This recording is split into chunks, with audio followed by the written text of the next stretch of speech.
Hello అందరికీ. Welcome back to Dolly dumplings. ఇవాల్టి recipe వచ్చేసి చట్నీని ఎలా చేసుకోవాలో ప్రాసెస్ చూసేద్దామండి. చట్నీలు చాలామంది చాలా రకాలుగా చేస్తూ ఉంటారు కదా! ఇలా ఓసారి కూడా తప్పకుండా ట్రై చేసి చూడండి. చాలా బావుంటుంది.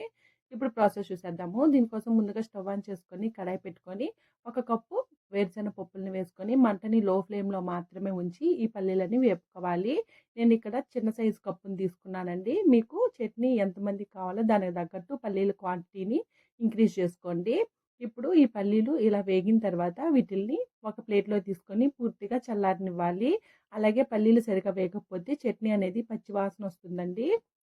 ఇలా వేపుకున్న తర్వాత ఇప్పుడు ఇందులో ఒక టేబుల్ స్పూను ఆయిల్ వేసుకొని, ఆయిల్ వేడైన తర్వాత ఒక టేబుల్ స్పూను పచ్చిశనగపప్పు, ఒక టేబుల్ స్పూను మినపప్పు వేసుకొని ఇవి ఒక సెకండ్ పాటు ఆయిల్‌లో వేపుకున్న తర్వాత ఇందులో ఒక ఇంచు అల్లం ముక్క, అలాగే 2 లేదా 3 వెల్లుల్లి రెబ్బలను కూడా పొట్టు తీసి వేసుకొని లైట్‌గా వేగిన తర్వాత ఒక 2 టేబుల్ స్పూన్లు ఆనియన్ తరుగుని వేసుకొని ఇవి కూడా లైట్‌గా కలర్ చేంజ్ అయ్యే వరకు వేపుకోవాలి. ఇలా వేగిన తర్వాత ఒక రెమ్మ కరివేపాకును వేసుకోవాలి.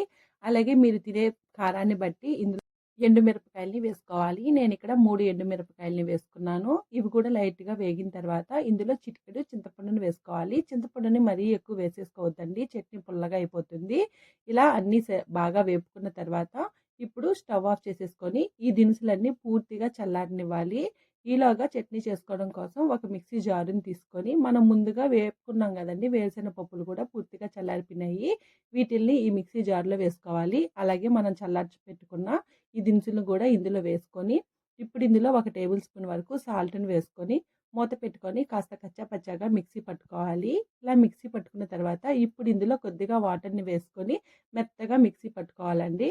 ఇలా మిక్సీ పట్టుకొని దీన్ని పక్కకు పెట్టేసుకొని పోపు వేసుకోవడం కోసం స్టవ్ ఆన్ చేసుకొని కడాయిని పెట్టుకొని ఇందులో ఒక టేబుల్ స్పూన్ ఆయిల్ వేసుకొని ఆయిల్ వేడైన తర్వాత ఒక అర టేబుల్ స్పూన్ ఆవాలు, అర టేబుల్ స్పూన్ జీలకర్ర, ఒక ఎండుమిరపకాయని తుంచి వేసుకొని కాస్త చిటపటలాడిన తర్వాత ఇందులో ఒక రెమ్మ కరివేపాకును కూడా వేసుకొని ఒకసారి బాగా మిక్స్ చేసుకొని స్టవ్ ఆఫ్ చేసేసుకొని మనం ముందుగా చట్నీని మిక్సీలో వేసి పెట్టుకున్నాం కదండి, దాన్ని ఒక బౌల్లోకి తీసుకొని కొద్దిగా వాటర్ని యాడ్ చేసుకోవాలి. ఇలా యాడ్ చేసుకున్న తర్వాత మనం పోపు పెట్టుకున్న ఈ పోపుని ఇందులో వేసుకొని ఒకసారి బాగా మిక్స్ చేసుకోవాలి.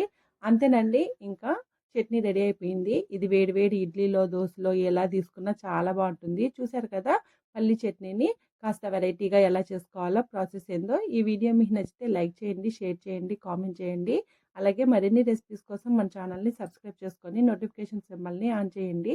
Thank you for watching.